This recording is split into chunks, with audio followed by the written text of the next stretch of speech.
I just added this podcast that's not in the book because I like these ideas. Basically, build on kind of what is already mentioned in the chapter, but more specifically. And this nice paper, which is referenced by the author, talks about what are called natural solutions and climate mitigation potential of 20 natural pathways. We will see that this again should be carefully considered because like we talked about reduction of short-lived climate pollutants as being a good way to start, but that shouldn't be seen as an alternative to decarbonization. It's the same thing with this. Decarbonization is still needed, as we will see. Okay, so here many options are mentioned with the safeguards, where basically safeguards means when you're trying to maximize natural solution or food production, you have to worry about food security as well as biodiversity and habitat loss. So some safeguards are needed, and you always needed when you propose solutions, right? There are always pros and cons and interests to be protected. So this is climate mitigation potential by 2030 in paragrams CO2 equivalent per year for various options, which include forests that we've been talking about, agriculture and grasslands that we talked about, and wetlands that we mentioned.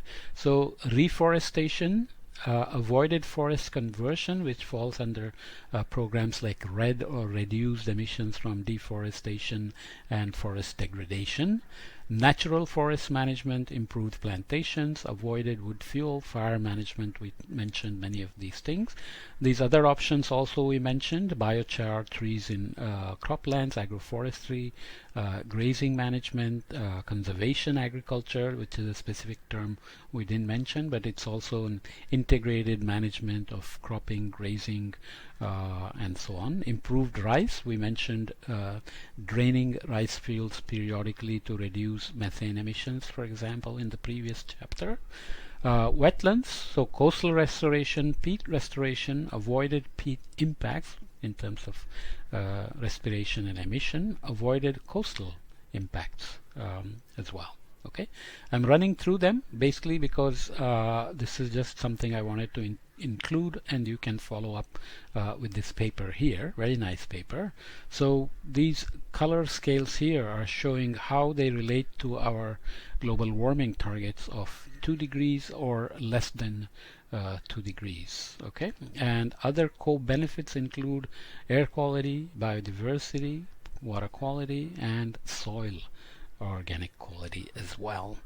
This is a little bit more detail of the same approach, but now looking at the potential for mitigating of soil organic carbon loss by 2030 in terms of gigaton CO2 equivalent per year. So each of them has obviously good impact on mitigating soil organic carbon losses, and also has climate mitigation impacts and other benefits that we looked at. So in this chapter we are talking about reducing carbon loss from natural and working lands as in bending the curve. So there are ways to reduce loss, and there are ways to increase persistence of carbon in the soil, and there are ways to increase uptake of carbon. So they are all adding towards bending the curve. Okay, so this is the contribution of natural climate solutions from the first paper. Historic emissions, business as usual, would go there.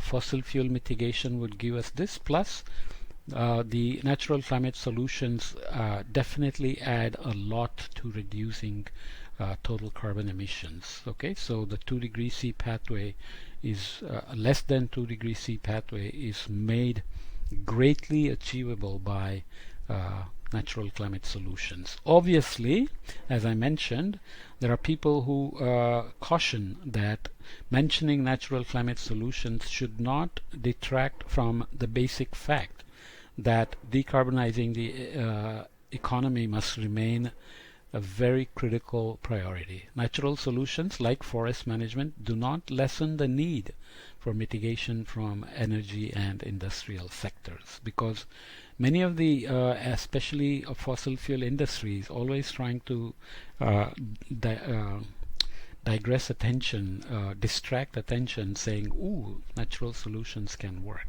Okay. This paper argues that soil should be considered as a business commodity. So action on soil sustainability must move beyond the farm and into the bedroom. Okay. Sorry, into the boardroom, not bedroom. Okay. So the dirty business, soil quality underpins all industries that involve food, fiber, and fuel, obviously. Land degradation lowers soil's ability to store water and releases carbon. As I said, there is a positive feedback between soil water and soil carbon, adding to global risks such as those posed by climate change, and costing businesses trillions of dollars per year. Investing in soil maintenance and protection limits such risks. Okay, here are the costs, the industries and risks and services. So this is talking about the impacts, degrading services and exacerbating risks. The costs, of course, include carbon loss from soils that account for 5 to 15% of the CO2 emissions, have accounted for 5 to 15% of the emissions over the past 100 years.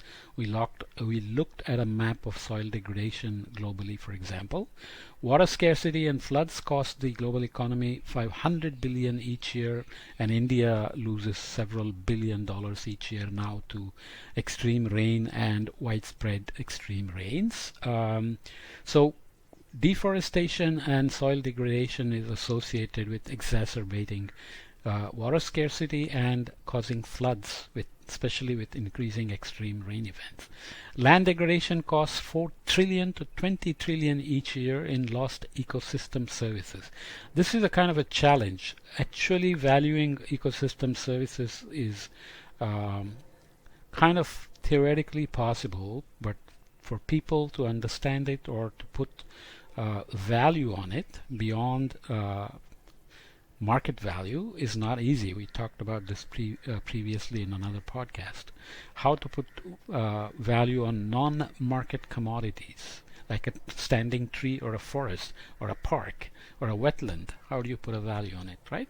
So industry here, water intensive, electricity production, manufacturing and mining, soil supply chain, food and beverages, fashion, energy and transport, biomass production, agriculture, forestry, food, fiber and fuel. So investment is an opportunity to enhance services and mitigate risks.